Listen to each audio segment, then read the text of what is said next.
दुनिया भर में खाने के तेल में की कीमतों में जो भारी गिरावट देखने को मिली है, उससे परेशान कारोबारी अब भारी मात्रा में पुराने सौदे तोड़ रहे हैं। पिछले कुछ हफ्तों में ही भारत और चीन के इंपोर्टर्स ने मलेशिया से पाम तेल का करीब 8 लाख टन का सौदा कैंसिल किया है। दरअसल पिछले 1.5 महीने से ही मलेशिया में पाम तेल के भाव करीब $400 प्रति टन तक गिर चुके हैं। यहाँ से स्थिति कैसी दिखाई देगी और कितने डिफॉल्ट शायद आते हुए दिखाई देंगे, उस पर एक राय ले लेते हैं।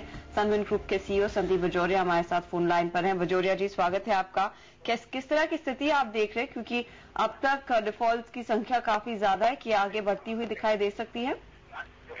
देखिए,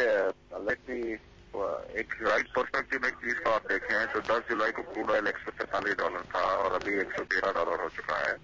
गोल्ड एंड सिल्वर भी आप देख रहे हैं, मेटल्स भी आप देख रहे हैं, एग्री कमोडिटीज भी आप देख रहे हैं, जिसमें पाम है, सोया है, कॉर्न है, व्हीट है, सब कुछ है।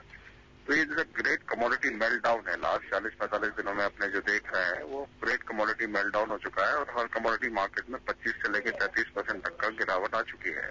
अब इतनी फास्ट गिरावट और इतनी स्पीड से और इतनी ज्यादा वॉल्यूम की गिरावट जो होती है उसमें डेफिनेटली उसकी कुछ आफ्टर शॉक्स होते हैं, उसकी कोई बात नहीं है, लेकिन अपने को ये इस तरह इस पर्सपेक्टिव में देखने की जरूरत है।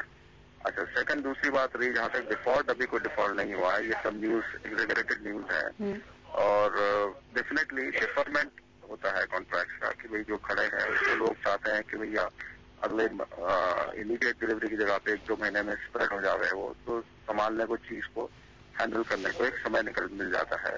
तो I think it is matter of deferment, not actual default at the moment. अभी तक तो ऐसी कोई खास बात नहीं है। संदीप जी, आपने कहा यहाँ पर डिफरमेंट है, लेकिन कितना नुकसान आपको लगता है कि यहाँ पर इंडियन इंपोर्टर्स को अभी तक हुआ होगा, और प्राइसेस जिस तरह से मूव कर रहे हैं वो आपको आगे जाके कहाँ नजर आते हैं? देखिए, ऐसा है कि नुकसान तो हर फील्ड में हुआ है। मेरे ख्याल से जो क्रूड ऑयल के पंटर्स थे उनको भी नुकसान हुआ है, सोने वाले जो सोना चांदी का काम करते हैं उनको भी नुकसान हुआ है। तो उसी तरह से जो ऑयल में काम करते हैं उन्हें भी आप समझ के चलिए 250-300 करोड़ का नुकसान हुआ है इस फॉल से। तो ये तो नेचुरल चीज है ना, जब पड़ता है तो उतना कमाई भी होती है। प्राइसेस फिर आपको अब कहाँ नजर आते हैं? इतनी गिरावट के बाद आपको लगता है अब कुछ सुधरेंगे भाव? देखिए, अभी गिरावट तो बहुत सीवियर हो चुकी है, लेकिन मार्केट अभी थोड़ा बहुत पैनिक का मार्केट हो चुका है। मार्केट में अभी रियल फंडामेंटल चीजें कम और पैनिक ज्यादा ऐसा बिहेव कर रहा है मार्केट। हाउसएवर ये माहौल अभी जिस तरह का जनरेट हुआ है और देख के 4 फैक्टर जैसे मैंने बताया माहौल के, एक तो US डॉलर स्ट्रेंथनिंग हो रहा था, क्रूड ऑयल वीक हो रहा था, और सबसे बड़ा रोल ऑफ हेज फंड्स जो है ना, अभी जब से हेज फंड कमोडिटी सेक्टर में 2001 से एक्टिव हुए हैं, तो ये जब तेजी आती है तो वे 4 गुना तेजी करते हैं, मंदी आती है तो वे 4 गुना मंदी करते हैं।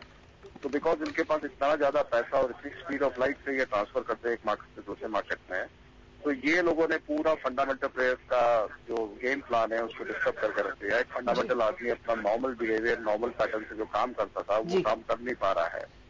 तो इसीलिए अपने देख रहे हैं कि एक्स्ट्राऑर्डिनरी तेजी और एक्स्ट्राऑर्डिनरी मंदी आ रही है। आई थिंक थोड़ा सा हेज फंड से रिस्ट्रिक्शन होना जरूरी है। फंडामेंटल प्लेयर्स को भी जिंदा रखना है और उन्हें अपना नॉर्मल काम करने देना है।